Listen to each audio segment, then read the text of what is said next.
Ingénieurs du son, actrices, cascadeurs, dresseurs animaliers, monteurs, scénaristes, producteurs, directrices de casting.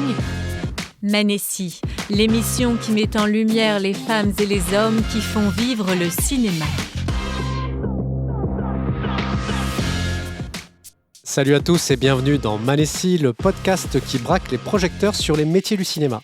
Aujourd'hui, je reçois la comédienne et réalisatrice Charlotte Gabri. Charlotte est née en Suisse à Lausanne. À 7 ans, elle s'inscrit au théâtre avec un seul objectif, être comédienne. À l'âge de 19 ans, elle vient à Paris pour y suivre des cours de théâtre. Rapidement repérée par une production, elle écrit et joue son premier seul en scène, J'en ai marre, au Théâtre du Splendide en 2005. Charlotte s'est faite remarquer au cinéma grâce à ses rôles dans Demi-sœur de Safia Asdin, Babysitting, Épouse-moi mon pote de Philippe Lachaud et plus récemment dans Divorce Club de Michael Youn. Forte de son parcours, mais surtout de ses ambitions, de son talent et de son sens de la comédie, en 2021, elle écrit et réalise son premier court-métrage, Celle qui n'avait pas vu Friends, primé au dernier festival de l'Alpe d'Huez. Nous évoquerons avec elle son premier souvenir de cinéma, son parcours, ainsi que sa passion pour le 7e art. Manessi, c'est tout de suite. Vous écoutez Manessi, un podcast cinéphile présenté par Laurent Chic. Bonjour Charlotte. Bonjour. Passe ça, Kevin.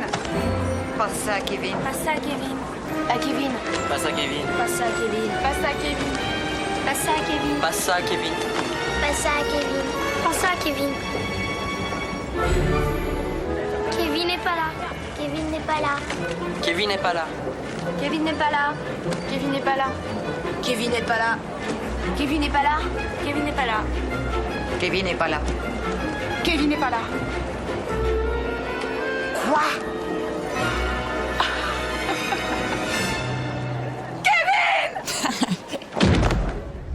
Alors l'extrait sonore qu'on vient d'entendre, il est tiré du film Maman j'ai raté l'avion de Chris Columbus avec Macaulay Culkin. Et je voulais savoir quel souvenir tu gardes de ce film.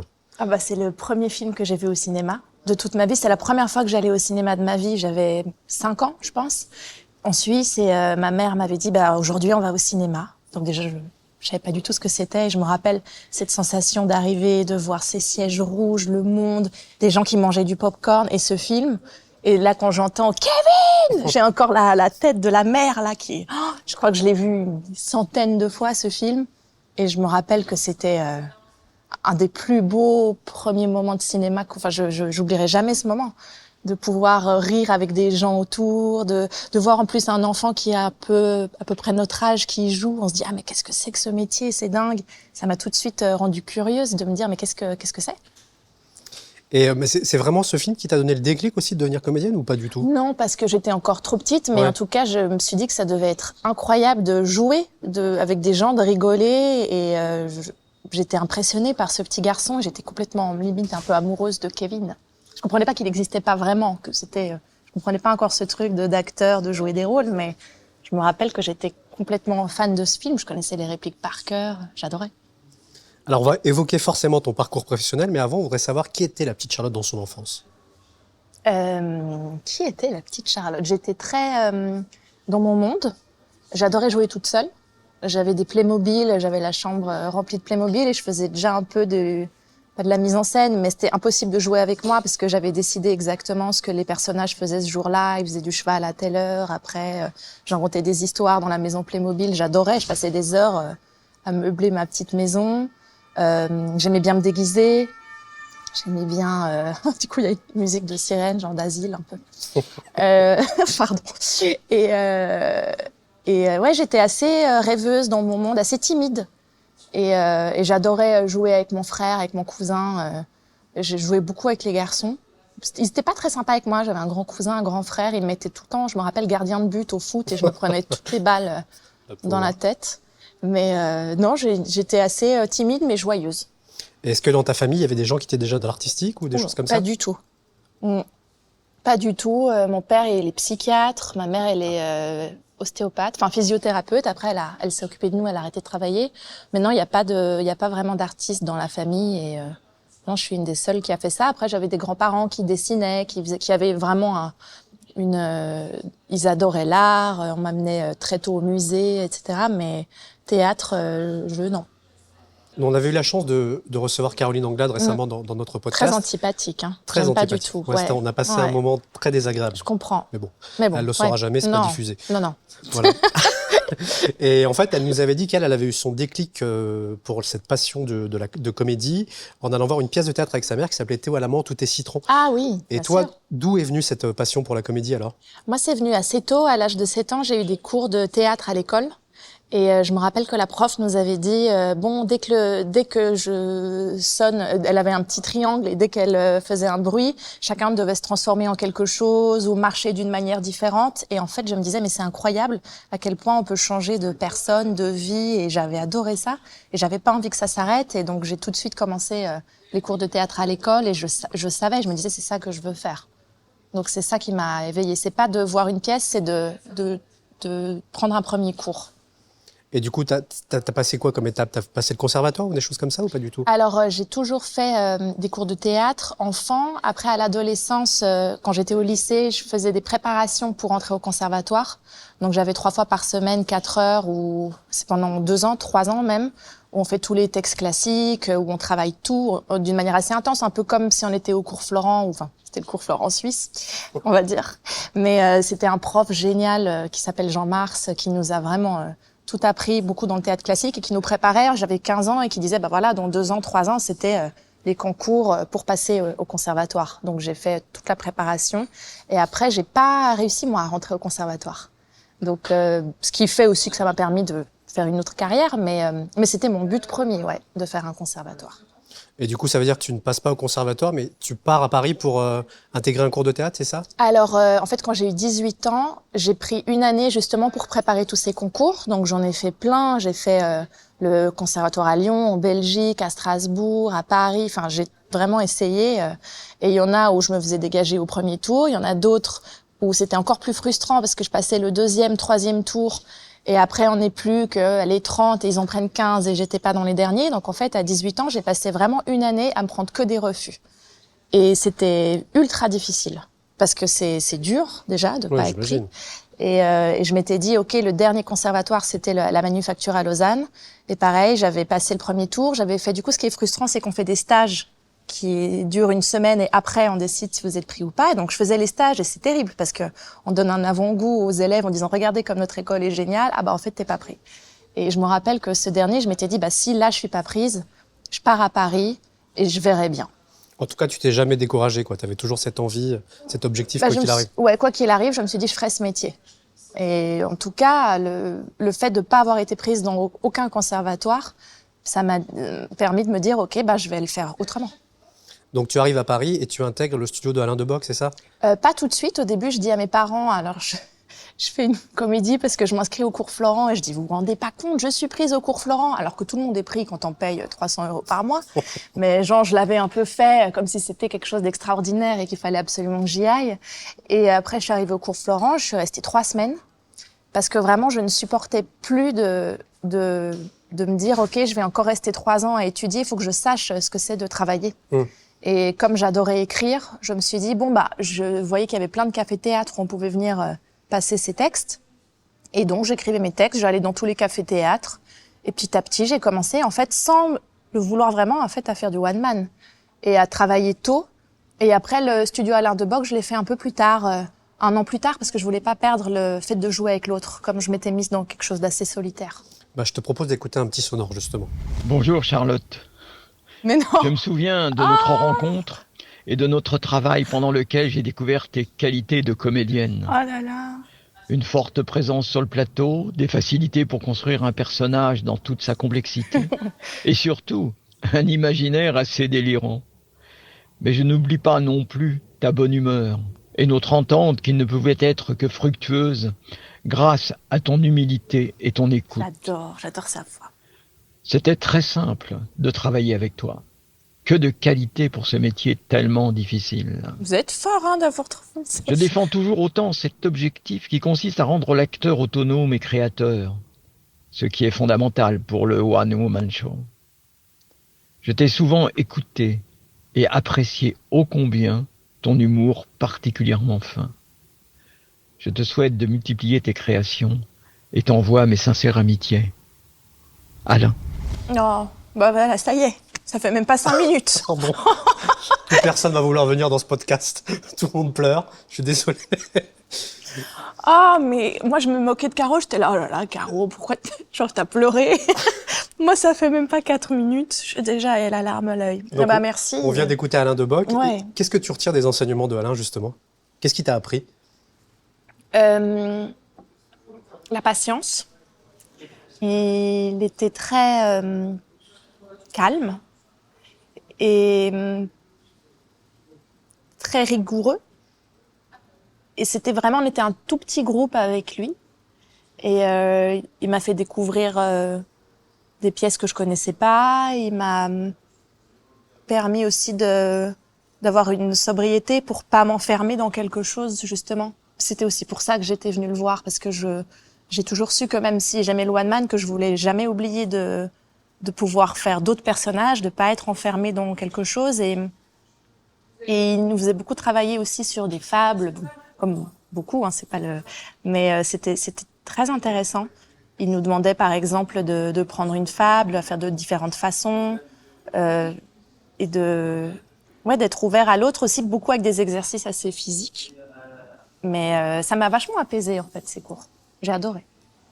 Bah écoute, on remercie Alain qui a témoigné. Je l'ai contacté très rapidement par téléphone. Il m'a dit tout de suite oui, je veux laisser un message à Charlotte. Donc on le remercie pour ça. Ah bah ouais, merci. Je voulais qu'on parle aussi d'une période de ta vie qui a peut-être été très formatrice dans ta vie de comédienne. C'est ta période à la radio avec Ruquier, avec Michel Drucker. Est-ce que tu peux nous en parler un petit peu? Eh bah avec Laurent Ruquier, j'étais jeune, j'avais 19 ans. Et ça faisait même pas 1 an que je travaillais. En fait, j'avais commencé justement avec ces cafés-théâtres et après, ça m'a permis de jouer au théâtre de 10 heures. Et après, j'avais été invitée au Festival de Montreux. Et donc, j'étais venue passer un sketch et c'était Laurent Ruquier qui présentait le gala. Et donc, mon metteur en scène de l'époque, Étienne de Balazy, me dit « Laurent Ruquier t'a beaucoup aimé, peut-être qu'il serait intéressé pour t'avoir à la radio. » Et à 19 ans, j'avais un culot que j'adorerais retrouver, parce que je ne sais pas où il est, je l'ai plus en tout cas. C'est que je harcelais les gens. Je sais pas pourquoi j'ai perdu ça. Mais en tout cas, dès que j'ai entendu ça, j'ai appelé son assistant, je pense, 8 fois. Je disais, voilà, alors apparemment, vous cherchez des gens pour la radio. Puis il disait, oui, mais on vous rappellera. Puis je disais, OK. Et je rappelais le lendemain. Et je pense qu'au bout d'un moment, il en a eu marre et il m'a dit, viens faire un essai. Et donc, je suis venue et finalement, j'ai passé presque 2 ans à la radio, 3 fois par semaine dans On va se gêner sur Europe 1. J'étais un peu inconsciente parce que c'était ma première radio et en fait se retrouver sur Europe 1 avec la bande à Ruquier, c'était assez impressionnant. C'était très formateur parce que je travaillais avec des gens qui avaient des années de métier, qui se connaissaient depuis 20 ans, qui étaient pas spécialement doux et sans aucune critique, mais c'était pas quelque chose, fallait s'imposer quoi. Et Laurent Ruquier, c'est incroyable de travailler avec lui, de le voir faire, de voir quelqu'un qui se lève tous les jours à 5h30 du matin, qui lit la presse, qui a son émission, une émission télé. Enfin, je me disais, ah oui, d'accord. Donc, en fait, je crois que je travaille beaucoup, mais en fait, pas du tout. Donc, ça m'a donné envie d'en faire encore plus. Et, ça m'a appris énormément de choses. C'était génial. Et après, j'étais heureuse aussi d'aller chez Michel Drucker. Mais c'était un exercice totalement différent parce que Laurent Ruquier, c'était vraiment de l'impro. Fallait être autour de la table, fallait trouver la bonne phrase. Et comme je suis timide, au bout d'un moment, j'étais pas très efficace dans cette émission parce que tout le monde disait des trucs et moi, des fois, je savais pas quoi dire. Donc pendant 40 minutes, on m'entendait pas et on entendait juste « Bonne journée à tous !» Puis il me disait « va falloir dire un peu plus que bonne journée à tous en 3 heures d'émission, quoi, ouais. » Et donc, c'était pas forcément la chose où je me sentais le plus à l'aise d'être chroniqueur. Je me suis dit, c'est pas mon truc d'être sniper ou chroniqueur ou de réagir, je suis trop timide. Mais il était tellement bienveillant et génial. Et puis, il m'a donné ma première chance, donc j'oublierai jamais. C'est quelqu'un d'extraordinaire. Et puis après, quand je suis allée chez Michel Drucker, j'ai dit tout de suite, force d'expérience, de me dire, OK, il faut que j'ai un cadre. Et donc, j'ai demandé quel cadre je pouvais avoir. Et là, ils m'ont dit que je pouvais faire les portraits d'invités. Et là, j'avais un truc d'écriture, de format et de personnages qui m'allaient bien. Plus à l'aise, du coup. Ouais. C'était plus, ça me ressemblait plus. Ouais. Et puis, il y a cette difficulté aussi d'écrire. C'était chaque semaine, du coup, que tu écrivais 3 fois par semaine. 3 fois par semaine. Donc, c'est dur de faire un portrait d'un invité, d'être drôle tout le temps. Ouais, j'avais un co-auteur. J'ai pris un co-auteur pour Michel Drucker qui s'appelle Luigi Lee, qui est génial, qui écrit pour beaucoup de monde aussi à la télé. Et donc, en fait, moi, je faisais l'arbre où je me disais, OK, qu'est-ce que j'ai envie de dire, l'émotion que j'avais envie de faire. Parce qu'en gros, mon cadre, parce que dans les chroniques, il faut toujours un cadre précis. Et moi, mon cadre, c'était de dire que je parlais de moi En parlant des invités, je faisais la fille égocentrique qui ramenait tout à elle. Donc j'avais ce truc-là, et lui, il me rajoutait vraiment des vannes où je savais que quoi qu'il arrive, j'avais des rires où il fallait. Et ça, moi, j'ai adoré bosser à deux. C'était super. Est-ce que tu te souviens de ton premier tournage de cinéma ? C'est Babysitting. Et de Philippe Lachaud. Ouais, mais en fait, c'était en 2015, donc ça faisait déjà 5 ans que je faisais ce métier, même plus, 6 ans. Et je me suis jamais dit que je faisais du one man pour arriver au cinéma, j'ai jamais fait quelque chose pour arriver à autre chose. Et quand j'avais les invités sur Europe 1, c'est vrai que parfois je rêvais en me disant, là, ça doit être incroyable d'être l'interviewé ou d'être la personne sur qui on fait un papier. Je me disais peut-être qu'un jour ça m'arrivera, je sais pas. Mais ça m'allait aussi, si pas. Et puis petit à petit, au bout de 2 ans, 3 ans de radio, je me disais, mais c'est comme si en fait je m'étais interdit le cinéma, je sais pas comment dire, je m'étais dit que c'était peut-être pas pour moi, ou j'en rêvais pas plus que ça, ou je me l'avouais peut-être pas aussi. Et je faisais beaucoup de théâtre, donc j'étais très heureuse sur scène. Et un jour, Philippe Lachaud, en fait, je l'ai rencontré chez Ruquier. Je faisais de la radio avec lui, chez Laurent Ruquier. Et lui était timide comme moi. Et en fait, on était les deux à se regarder des fois et on se disait, on n'arrive pas à parler. Et à chaque fois, on se regardait, on était là, on a toujours rien dit aujourd'hui. Non, toujours pas. Et donc, on était un peu les deux où on se foutait un peu de notre gueule. Ça crée des liens. Ouais. Et donc, on a toujours eu un très bon contact. Et un jour, il me contacte sur Facebook, parce qu'à l'époque, il n'y a pas Instagram. Et il me dit, voilà, je suis en train de faire un projet. Est-ce que ça te dirait de jouer quelque chose? Donc, moi, je m'étais dit, ça doit être un pilote, pour une petite émission ou un court-métrage ou voilà. Je savais même pas que c'était pour le cinéma, mais je lui ai tout de suite dit oui.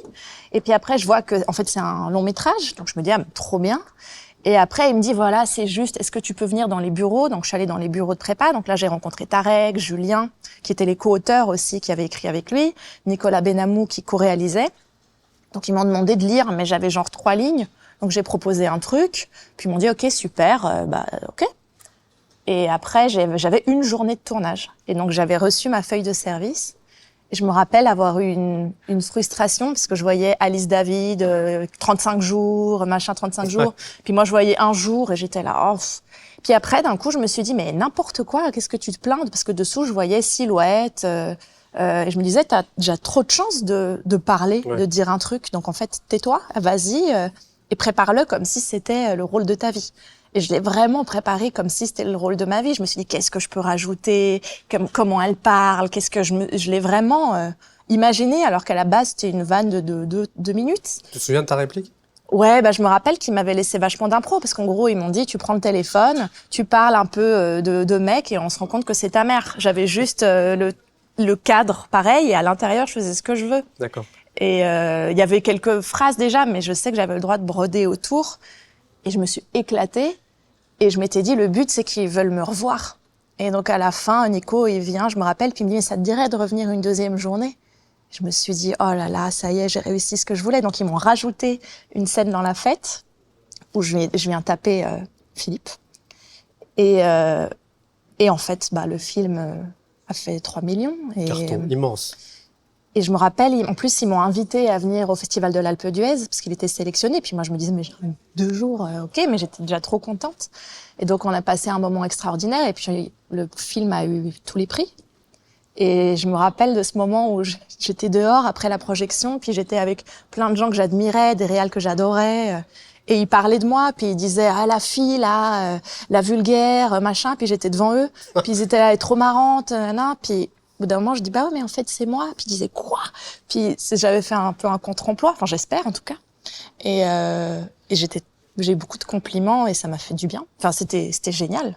Et après, à l'Alpe d'Huez, il neigeait et Philippe m'a regardé, il m'a dit, dans le 2, on sera au soleil. Puis je me disais, oui, bon, on verra bien. Et pile 1 an après, on était au Brésil pour faire le 2. Ouais. Une belle fidélité, Philippe Lachaud. Ouais. Alors, dans Manessi, on a une particularité, c'est qu'on aime bien donner la parole à des jeunes qui débutent. Ouais. Et je te propose d'écouter un petit sonore. Ok, super. Oui, bonjour. Je laisse ce message dans l'émission. Je suis moi-même actrice. Voilà, j'aimerais me connais lancer. en 2 secondes. Et en fait, j'ai vu sur Internet que vous avez posté une vidéo pour envoyer votre CV à la bande du Cap Ferret. Et voilà, je voulais savoir si ça avait marché, parce que moi aussi, j'hésite à envoyer un CV. Voilà, je vous remercie beaucoup. Bonne continuation. À bientôt, j'espère. Est-ce que tu as reconnu la personne qui En vient de 2 parler? secondes, c'est Alice David. Hein. Je la reconnais sur son oui, bonjour, parce qu'elle me fait toujours des notes vocales de oui, bonjour. Voilà, donc c'est Alice David que j'aime très fort. Alors, c'est quoi cette histoire du Cap Ferret? Est-ce que tu peux nous raconter un peu?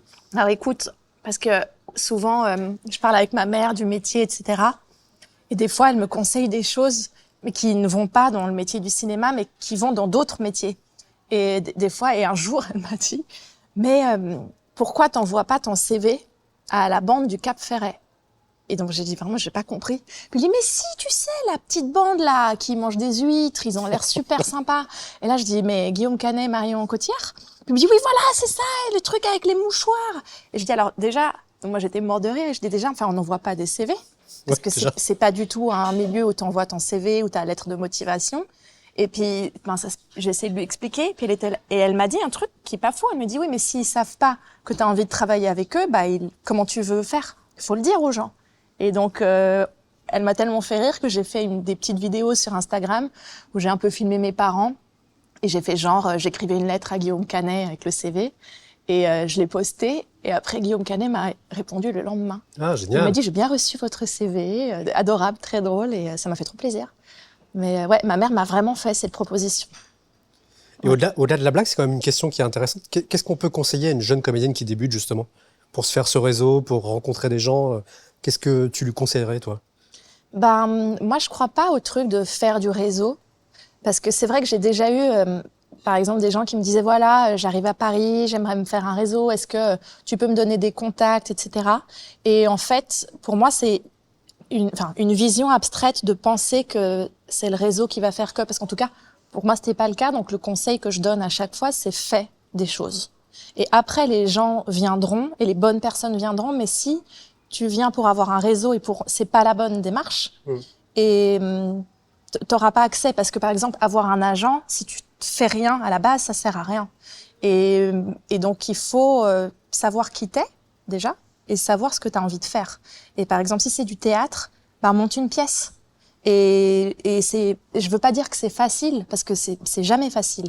Mais il y a tellement de salles, il y a tellement de possibilités. T'as des copains que t'aimes bien, fais une troupe, faites des sketchs débiles, filmez-vous, dites-vous que, je sais pas, tous les mercredis, vous faites un spectacle d'impro. C'est de créer des choses. En plus, aujourd'hui, on a la chance d'avoir un téléphone qui peut faire des vidéos géniales, mais c'est de tout de suite créer. Et je suis persuadée, moi, que quand la démarche est pure et sincère, que les bonnes personnes viennent. Et par exemple, j'ai déjà aidé des gens, des jeunes en tout cas, parce qu'ils faisaient déjà quelque chose. Mais c'est vrai que j'ai jamais aidé quelqu'un qui m'a dit, voilà, j'arrive, est-ce que tu peux me donner, je sais pas, le contact de ton agent, puis d'un tel. Non, parce que ça sert à rien. Mais en revanche, quelqu'un qui me dit, je sais pas, j'ai une pièce, je joue déjà, moi j'adore aller voir, j'adore aider. Enfin, je trouve que c'est hyper important. Mais c'est beaucoup plus facile d'aider quelqu'un qui est déjà en train de faire et de dire, super, j'ai aimé ta pièce, du coup t'en parles, et puis d'autres gens viennent voir, ou t'as envie d'être réalisateur, fais un court-métrage, de faire en tout cas, tout de suite, sans se demander les conséquences et sans penser à la suite, c'est d'être heureux sur le moment. Mais il faut y aller, il faut monter ses projets, il faut se lancer, et c'est comme ça qu'on arrive aussi à faire des rencontres du coup. Complètement, parce que en plus, à Paris, c'est plutôt facile, dans le sens où il y a plein de cafés-théâtres où on peut venir dire ce qu'on veut. Il y a je sais pas, si on regarde, il y a 70 scènes ouvertes par soir, dans des petites salles, dans des cafés, il y a 1000 trucs où on peut venir s'exprimer. Là-bas, il y aura d'autres comédiens, et puis c'est en sortant et en faisant, quoi. On va revenir sur une partie cinéma. En 2018, tu tournes sous la direction de Safi Asdine dans Demi-sœur avec pour partenaire Antoine Gouy. Et je te propose d'écouter un petit sonore de nouveau. Bonjour Laurent, quelle chance vous avez de passer du temps avec Charlotte Gabris aujourd'hui. Parce que Charlotte est dans le partage et dans le jeu. Tout est légèreté au moment de jouer et c'est un vrai plaisir. Dernièrement, on a fait un court-métrage dont elle va sûrement vous parler, qui s'appelle Celle qui n'avait pas vu Friends. Un très joli court-métrage. Donc j'ai eu la chance de jouer sous sa direction et une fois encore, Charlotte est très généreuse. Elle est très cliente des acteurs. Donc ça, c'est un plaisir de jouer sous son regard parce qu'elle rebondit très bien sur nos idées. Sur nos improvisations. On s'est beaucoup amusé avec Alice David, ma partenaire. Et voilà, c'était un grand bonheur. Donc je ne me souhaite qu'une chose, c'est de retravailler au plus vite avec Charlotte. Et puis j'imagine que Charlotte, tu m'entends, donc je te fais un gros bisou. Et j'ai hâte de te revoir au plus vite. Passez un bon moment, à bientôt, ciao. Oh. Alors, avant de parler de ton court-métrage, je voulais savoir comment s'était passée ta collaboration avec Antoine sur Demi-sœur de Safia Asdin, du coup. Sur Demi-sœur, on jouait un couple. Et en fait, c'était hyper facile. Il est en plus, il est hyper, j'aime pas dire ça, il est très pro parce que c'est normal, c'est notre métier. Mais je me rappelle qu'il y avait des scènes où j'appréhendais parce que je me disais, bon bah là, on est censé s'embrasser. Et puis il y avait une scène où on devait être au lit tous les deux. Puis je me disais, oh là là, j'avais jamais fait ça. Et je me rappelle qu'Antoine, il avait ce truc, c'est tellement un acteur incroyable qu'il a une technique aussi qui est dingue. Et donc, je me rappelle que cette scène, direct, il savait comment bouger. Il me protégeait aussi en disant, là, tu te mets comme ça. J'avais rien à faire. J'avais juste à lui faire confiance et à me laisser guider. Et on a eu pas mal de fou rire aussi. Et moi, j'adore cet acteur. Donc, j'étais déjà, avant de tourner avec lui, j'étais trop heureuse de bosser avec lui. Et je trouve qu'il est assez incroyable. C'est un très grand, quoi. Donc, je l'aime beaucoup, ouais. Et qu'est-ce que ça te procure comme sentiment de jouer ?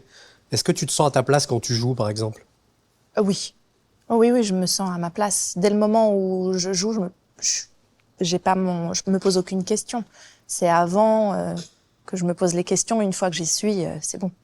Ouais. Donc, en 2021, tu réalises ton premier court-métrage qui s'appelle « Celle qui n'avait pas vu Friends ». Et je voulais savoir pourquoi tu as choisi cette série mythique pour ton court-métrage. Parce que je suis fan de Friends et en fait cet été, donc en 2021, j'ai fait un dîner avec une copine à moi qui est fan de Friends comme moi, donc on est un peu insupportable, on se fait que des blagues tout le temps que ceux qui n'ont pas vu Friends ne comprennent pas, donc c'est assez excluant en fait. Et on a parlé on a rencontré une fille qui n'avait pas vu.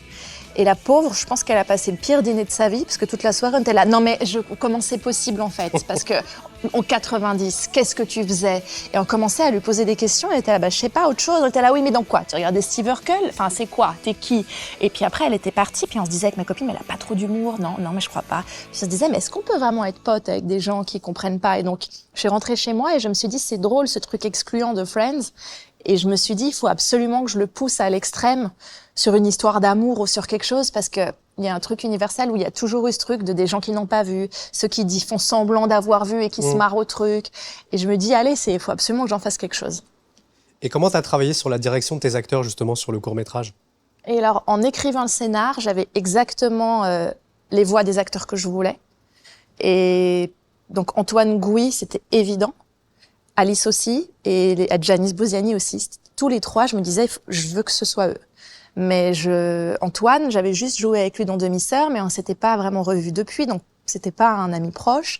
Alice, c'est ma meilleure amie, mais une de mes meilleures amies, parce que si d'autres copines écoutent, elles vont dire quoi ? Mais c'est moi ta meilleure amie. Non, mais tu sais. Mais je voulais surtout pas qu'elle accepte par amitié. Je voulais qu'elle accepte parce qu'elle pensait qu'elle allait être la meilleure. Et Janice Bosiani, je le connaissais pas. Donc, je l'avais vu une fois, mais je savais qu'il faisait aussi plutôt des films d'auteur, parce que j'étais fan de lui dans les films d'Afzia Herzi. Et je me disais, oh là là, ce serait dingue, mais j'avais pas du tout la confirmation, mais j'avais en tout cas leur voix en tête. Et je sortais aussi de petites déceptions, parce que j'avais des longs métrages en financement, où bien sûr, on n'a pas toujours les acteurs qu'on rêve. Donc, je me disais, si ça se trouve, je vais devoir en trouver d'autres, etc. Et quand je l'ai proposé, ils m'ont dit oui tout de suite. Donc, j'étais tellement contente. Mais j'avais vraiment leur voix en tête en les écrivant. Alors dans Manessi, on aime bien garder un fil rouge avec nos invités. Ouais. Et dans le dernier épisode, on a reçu Caroline Anglade qui a une question pour toi. Coucou ma Charlotte, j'espère que tu vas bien, que tu passes un bon moment avec Laurent à l'occasion de son émission que j'ai eu la chance de faire aussi.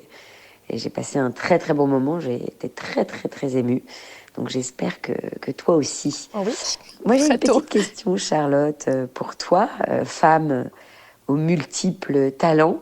Je voulais savoir si tu t'épanouissais autant en tant que comédienne ou si tu te sentais plus complète en tant que réalisatrice. Est-ce que les deux t'épanouissent de la même façon ? Est-ce que tout d'un coup, l'un a pris le pas sur l'autre ? Ou est-ce que tu as besoin de l'un et l'autre pour être tout à fait épanouie et complète. J'espère vivement être un jour dirigée par toi, parce que je suis sûre que tu es une réalisatrice très très attentive à tes comédiens et que tu leur permets une grande liberté. Et j'adorerais qu'on travaille ensemble aussi de cette manière-là. Je te fais plein de gros bisous et à très vite, ma Charlotte. À très vite. Ouais, ça me touche. J'adore la voix de Caro en plus. Alors, dans quel rôle tu te sens le plus épanouie? Comédienne, réalisatrice, les deux? Est-ce que c'est complémentaire? Je dois dire que quand on me dit qu'on rêverait de travailler avec moi ou que d'être dirigé par moi, ça me touche à un point, voilà. Presque plus que quand on m'imagine dans un rôle. Mais parce que c'est vraiment dans mes tripes de vouloir raconter des choses et j'espère de tout cœur réussir à le transformer en long métrage parce que ça prend du temps de faire son premier film. Mais c'est vrai qu'à long terme, je pense que j'aurai toujours besoin de l'équilibre des deux, mais je peux pas m'imaginer être que actrice. C'est pas parce que c'est pas suffisant, mais c'est que j'ai tellement aimé en tout cas l'expérience de diriger des acteurs, et je pense que le fait de l'être aussi me permet de me dire ok, qu'est-ce que je voudrais qu'on me dise et d'appréhender le comédien autrement. Mais je pense que j'ai besoin de l'équilibre des deux parce que c'est un peu ma récréation du coup de me dire ah génial, là je dois juste jouer, je dois réfléchir à rien. Mais je crois que réalisatrice c'est mon grand rêve, ouais, vraiment. Il y a une partie du rêve déjà qui s'est réalisée avec ce court-métrage. Ouais. Est-ce que ça veut dire que quand on fait un premier court-métrage, on a une idée de long-métrage derrière ou... Alors moi, c'était le contraire. J'avais déjà des longs-métrages qui étaient terminés, dont un qui est en financement et un en développement. Mais on m'a toujours dit, quand j'ai commencé le développement du premier, j'en ai fait un qui s'est pas fait aussi. Donc j'ai eu la douleur d'écrire pendant 3 ans, 4 ans pour quelque chose qui ne se fait pas. Et après, j'ai plein de copains scénaristes qui m'ont dit, bah oui, bienvenue dans notre vie, en fait. Il y a peu de films qui se font. J'étais là, ouais. Donc en fait, des fois, tu peux être payé et d'écrire pendant des années et ça se fait pas. Et je m'étais pas rendu compte à quel point c'était déjà un miracle qu'un film se fasse. Et je me rappelle que certains réals, des fois, je les entendais parler, puis ils disaient, moi, il m'a fallu 7 ans pour faire mon premier long. Moi, 8 ans. Puis moi, j'avais la petite prétention du début. J'étais là, non, moi, ça fait 1 an et demi, j'ai fini. Et en fait, je me rends compte que ça va faire bientôt 5 ans que j'essaye de faire mon premier film. Et à chaque fois, je suis pas loin, mais c'est les derniers mètres qui sont les plus longs. Mais c'est quoi les difficultés que tu rencontres? C'est les financements? Là, c'était le Covid. Ah. Mais où du coup, les financements étaient pas plus exigeants, parce que j'aime pas remettre la faute sur quelque chose, mais parfois c'est la période, parfois c'est tout d'un coup un acteur qui n'est plus libre, parfois c'est le dernier financement dont tu as besoin qui est pas convaincu. Il y a plein de choses. Puis ce qui est dur aussi, c'est que des fois, tu évolues en 3-4 ans. Donc d'un coup, tu n'as peut-être plus envie de raconter ça. Mais j'ai fait le truc dans le désordre. Et après, j'arrivais au stade où justement, comme je voulais réaliser et que c'est quand même des développements qui coûtent cher, des fois, on me disait, OK, mais elle a jamais réalisé, donc comment on peut lui faire confiance? Et je me disais, j'arrivais aussi à un point où comme j'ai un humour parfois particulier, par écrit, on comprend pas forcément que c'est drôle. Parce que j'aime l'entre-deux, j'aime les silences, j'aime le décalage, un peu l'humour à l'anglaise.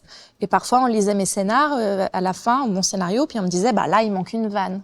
Là, c'est pas drôle. Et je disais, mais si, je vous jure, ils se regardent, c'est drôle. Et je commençais à être fatiguée d'expliquer. Et je me suis dit, il faut absolument que les gens voient, parce que sinon, ils comprendront pas et je vais être piégée. Donc... Et ça faisait longtemps que je voulais faire un court-métrage, mais je trouvais pas le sujet. Et je voulais pas du tout comme tout, je voulais pas faire quelque chose dans l'espoir de. Je voulais trouver le truc et le court-métrage, je l'ai traité comme un long-métrage. J'ai mis la même énergie et j'ai mis début, milieu, fin. J'ai pas fait une histoire que je voulais développer en long. J'ai fait un truc de 15 minutes compact, on va dire, et pour montrer ce que je voulais faire. Alors dans l'émission aussi, il y a une forte idée de partage et de transmission, et on a une jeune réalisatrice qui a une question pour toi. Une vraie cette fois? Une vraie. Bonjour, je m'appelle Marie, j'ai 21 ans et moi aussi je viens de réaliser mon premier court-métrage. Seulement je n'ai pas réussi à gagner la confiance d'une boîte de production pour m'accompagner dans le projet, malgré les nombreuses demandes que j'ai faites avec un dossier que j'avais constitué. Alors voilà, ma question est la suivante. Comment convaincre une boîte de production quand on commence en réalisation, quand on débute dans le milieu? Voilà, merci beaucoup d'avance pour votre réponse et bonne journée. Ouais, c'est très dur. Parce que surtout que les courts-métrages, c'est pas là-dessus que les producteurs gagnent de l'argent. Donc moi j'ai eu de la chance, c'était ma productrice déjà. Et je travaillais déjà, c'est Sarah Lelouch. Donc j'avais déjà quelqu'un qui savait qu'après on allait avoir une aventure de long derrière. Et donc, mais après, de ce que j'ai compris de ce qu'elle a dit, c'est qu'elle l'a déjà réalisé. Oui. Ou elle veut réaliser. Elle l'a déjà réalisé. Elle l'a déjà réalisé. Donc elle l'a réalisé sans prod en fait. Elle l'a réalisé sans prod, ouais, tout à fait. C'est ça. Ouais, c'est ça. Et en fait, j'ai l'impression que si on ne trouve pas de production, mais c'est ce qu'elle a fait, c'est de le faire. Et après, de l'inscrire au festival et de là, peut-être avoir une prod pour un deuxième. Mais, et de faire le crowdfunding aussi. C'est ce qui marche plutôt bien. Ouais. Mais c'est vrai que pour un tout premier court-métrage, c'est pas toujours facile de trouver un producteur. Et je trouve qu'en fait, ce qu'elle a fait, c'est la juste chose. C'est de faire avec ce qu'elle peut et après de l'inscrire dans les festivals. Et souvent là, il y a des producteurs, des gens, ou parfois aussi, ce qui marche, ce qu'avaient fait des gens que je connaissais qui faisaient leur premier court-métrage, c'est peut-être d'avoir un coup de cœur d'un acteur ou d'une actrice un peu connue qui va donner envie à une prod. Parce que parfois, il y a des acteurs qui peuvent avoir des coups de cœur pour des courts-métrages et qui vont justement aider à aller voir une prod. C'est parfois avoir le culot de dire je l'envoie à quelqu'un qui est plus connu que moi ou qui peut peut-être m'aider à le porter. En tout cas, je pense, c'est de l'inscrire dans des festivals qui correspondent et puis même de l'envoyer à des prods pour montrer son travail, pour... Je pense que c'est ça, ouais. Écoute, Marie, tu as une partie de ta réponse. Je sais pas si c'est une partie, mais peut-être c'est pas suffisant. Qu'est-ce que je pourrais dire de plus? Parce que t'as l'air de pas être convaincu de cette réponse. Non, je suis tout à fait convaincu. Mais je me mets dans la tête de Marie d'avoir cette difficulté d'avoir une œuvre qui est créée et de pas pouvoir la présenter comme elle voudrait. Mais je comprends pas ce truc de pas pouvoir présenter parce que pour le coup, c'est pas vrai. Parce que la prod, elle aide à la fabrication. Moi, j'ai eu de la chance d'avoir le financement pour le faire. En plus, on l'a fait pour très peu d'argent. Personne n'était payé, à part certains techniciens.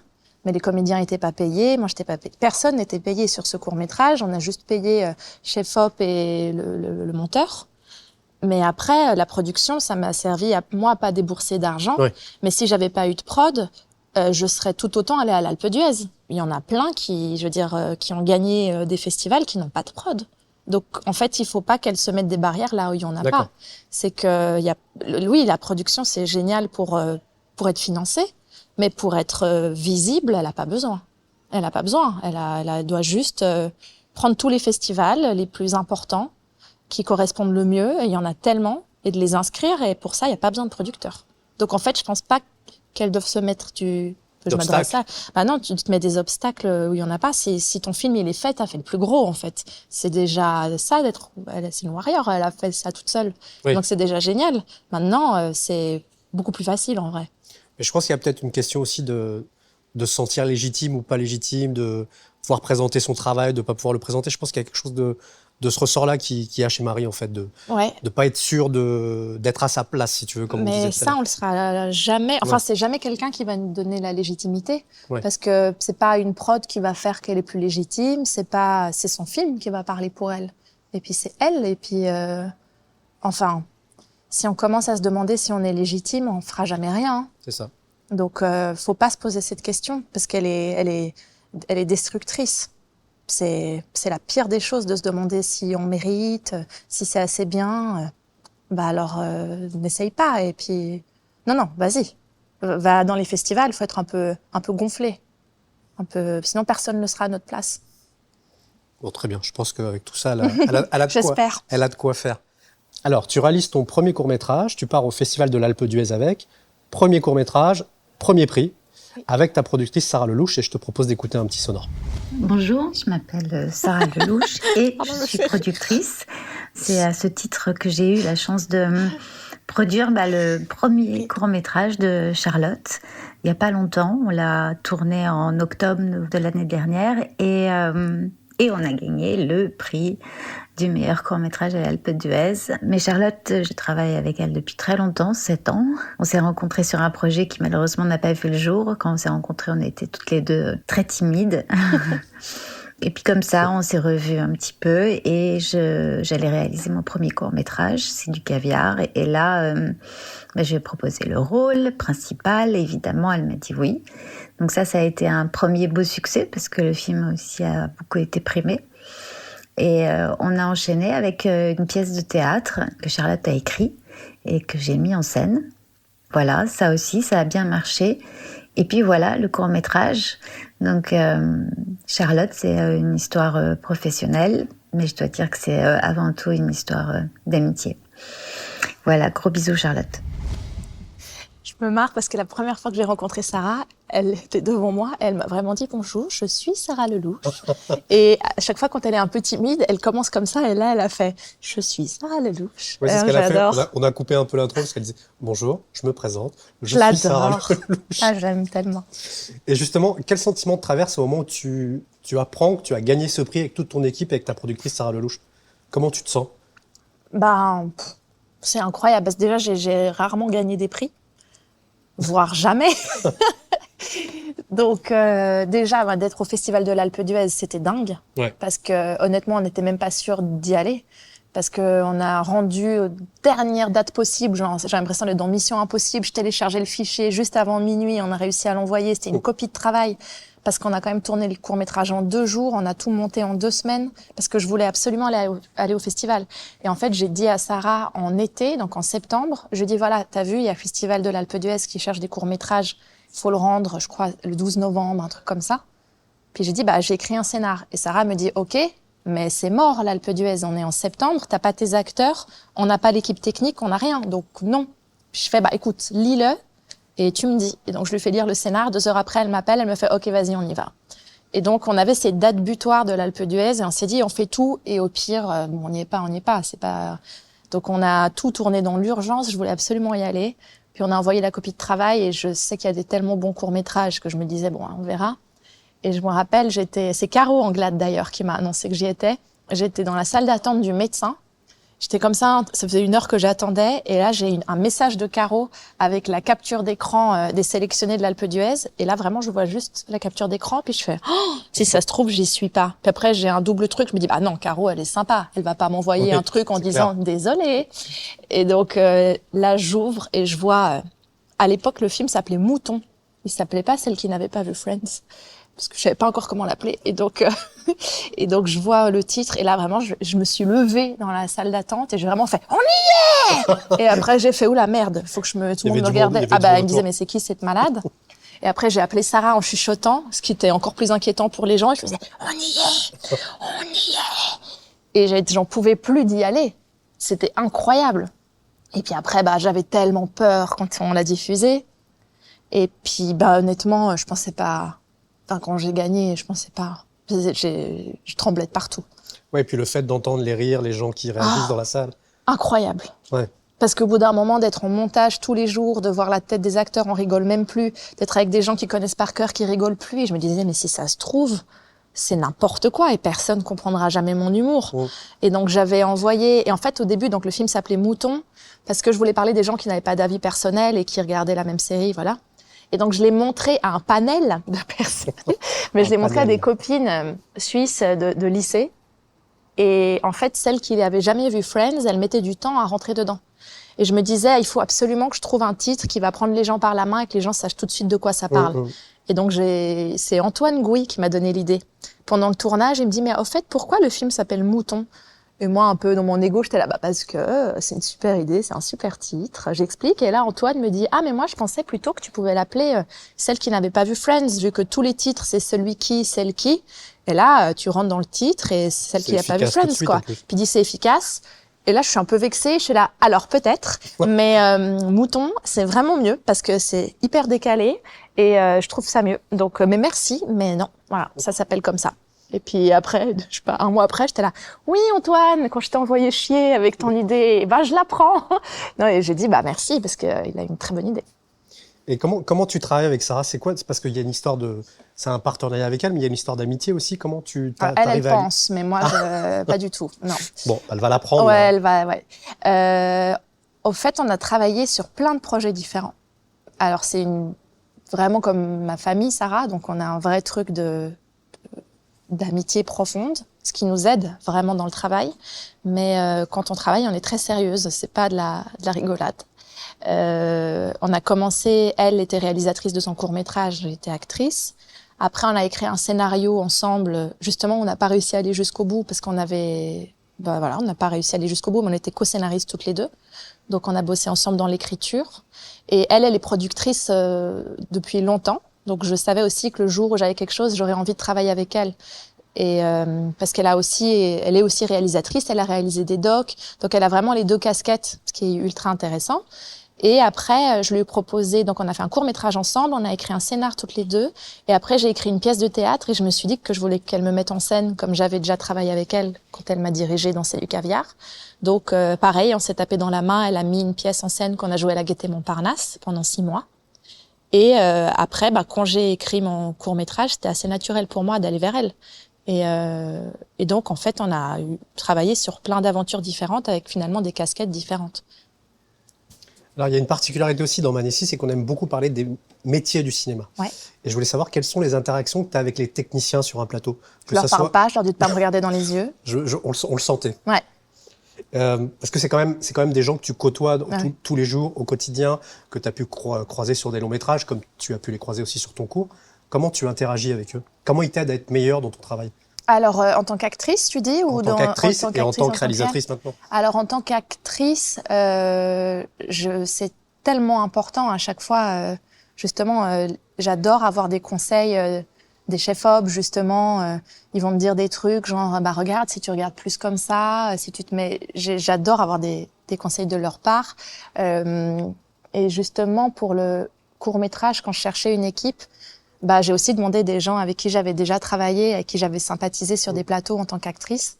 Après, la personne avec qui je voulais travailler n'était pas dispo à ce moment-là et m'a conseillé une chef-op qui connaissait bien. Mais c'est vrai que c'est complètement différent le rapport que tu as avec ton équipe technique si tu es réal ou acteur. Parce que quand tu es acteur, souvent c'est quand même le réal qui vient de diriger et selon les réalisateurs, ils n'ont pas forcément envie que le chef-op vienne donner son avis à la personne qui joue. Donc ça dépendait avec qui je travaillais. Parfois j'aimais bien écouter les conseils, parfois je voyais que la personne qui réalisait aimait pas forcément qu'on prenne les conseils partout parce que lui c'est ce qu'il veut. Mais en tout cas sur tous les tournages quand je jouais, même toutes les scènes où j'étais pas, j'adorais juste observer. J'adore tout comprendre. Des fois, j'étais un peu chiante en tant qu'actrice parce que j'étais mais alors en fait lui, ça sert à quoi? Parce que je supportais pas de pas comprendre. Je voulais tout savoir et je trouve ça toujours hallucinant de voir le nombre de personnes qu'il y a pour faire un film et tous les postes différents qu'il y a.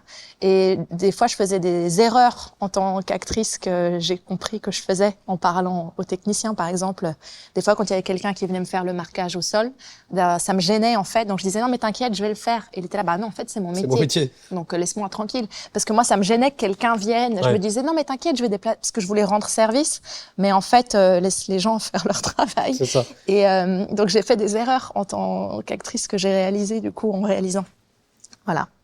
Mais je suis passionnée par tous les métiers du cinéma et il y en a que des fois je les comprends pas encore. Dans le sens où je me dis j'arriverai jamais à faire ça. Je me dis ah là là, c'est tellement compliqué. Même quand ils font le point et tout, je fais mais comment vous faites là, c'est précis. Je trouve ça dingue. Je trouve que c'est tellement de précision des fois de maths. Non mais je sais pas, je trouve qu'il y a tellement de qualités différentes selon les postes. Mais ce que j'adore, c'est cette cohésion, on est tous là pour la même raison. Et en tant que réal, c'est encore autre chose, c'est que sans eux, on fait rien, quoi. C'est ça. Donc, j'ai eu tellement de chance sur mon court-métrage, parce que j'ai fait une prépa quand même avec une chef-op qui s'appelle Mallory Congost, qui était incroyable, parce que j'ai fait même tout un storyboard avec elle. Et si j'avais pas eu l'équipe technique avec moi pendant la prépa, c'est-à-dire la script et la chef-op, j'aurais jamais pu faire ça en 2 jours. Parce en 2 jours, on a rentré, je crois, à 7 minutes par jour, ce qui est énorme. Mais on savait tout exactement comment faire et j'avais des gens qui étaient hyper disponibles parce que pour un court-métrage, en plus, c'est pas facile de demander la disponibilité aux gens parce que ils sont pas forcément payés. Ils vont me dire, t'es gentil, mais je vais pas préparer 10 jours avec toi, quoi. Et j'ai eu des gens, mais sans eux, j'aurais jamais pu le faire. Et j'ai eu en plus une chef-op qui me laissait toute la place alors que c'était mon premier film, mais qui jamais allait me dire ça non ou elle m'aiguillait. Elle était hyper douce et puis elle tellement forte. Et puis la script aussi. Et sans eux, j'aurais rien pu faire. Et puis j'ai eu des gens qui se débrouillaient, genre J'avais le chef électro qui s'appelle Julien Gallois, lui avec qui j'avais travaillé sur Babysitting. Et par exemple, je voulais un travelling. Et il me disait, t'es gentil, donc 2 jours déjà, on n'a pas la machine pour faire un travelling. Et je disais, oui, mais moi, je veux le travelling pour côté le cours dans le couloir. Et le lendemain, Julien et Mallory, ils sont arrivés avec un diable qu'ils avaient scotché. Le couloir, il était super étroit, donc ils m'ont fait un travelling avec un truc qui roule. Ils avaient tout bricolé juste pour que je puisse avoir l'image de mes rêves. Donc, j'espère que je pourrai travailler avec eux sur les prochains films. Alors, on arrive sur les dernières questions, et il y a une question qu'on adore poser. Quel personnage rêverais-tu d'interpréter au cinéma ? Est-ce que tu as un personnage en particulier qui te plairait ? Ouais, il y a 2 choses qui me plairaient. J'adorerais jouer quelqu'un d'odieux, de froid, de méchant, un peu genre Diable s'habille en Prada, de glacial, quoi. Ça, je trouverais ça très, très drôle. Et après, ça me plairait de jouer, dans une comédie romantique. J'aimerais bien. Un peu en Girl Next Door, quoi, un truc doux. C'est vrai qu'au tout début, quand je faisais mes films, j'avais un truc où je me disais, j'aimerais bien jouer quelqu'un de normal. Parce que je faisais que des trucs hyper... non, à fond, je faisais une fille avec des cheveux bleus un peu gothique. Après, je faisais une championne de catch. Je me disais, ou alors une fille très vulgaire. Je me disais, tiens, quelqu'un de normal. Donc, Safia m'a donné ce rôle. N'empêche qu'elle est un peu névrosée quand même. Mais ouais, j'ai 2 choses. Quelqu'un d'odieux et un truc comédie romantique, genre avec Hugo Gélin ou un truc comme ça. Je rêverais de ça. Ouais, très belle comédie, Hugo Gélin. Ouais, j'adore cette personne. Et si la Charlotte enfant pouvait parler à la Charlotte adulte, elle lui dirait quoi ? Si la Charlotte enfant pouvait parler à la Charlotte adulte ? Elle me dirait, regarde, on l'a fait finalement. Je pense. Et qu'est-ce qu'on peut te souhaiter pour le futur, Charlotte ? De faire mon long métrage et de travailler avec les gens que j'aime et qui m'aiment. Merci beaucoup d'avoir pris le temps de venir discuter avec nous. Merci, c'était magnifique. On est ravis d'avoir repris Manessi avec toi parce que ça fait un moment qu'on n'avait pas pu enregistrer. Donc on est ravis de t'avoir reçu. J'ai pas vu le temps passer, merci. Et merci à tous les auditeurs et on revient très vite avec Manessi avec d'autres métiers du cinéma. Merci beaucoup. Merci 1000 fois. Les amis, on se retrouve très prochainement avec un nouvel invité pour découvrir son univers. Pour que l'histoire de ce podcast continue, vous pouvez le soutenir en lui attribuant 5 étoiles, notamment sur Apple Podcast. N'hésitez pas à vous abonner. On attend vos commentaires, vos suggestions sur les plateformes dédiées ou sur les réseaux sociaux.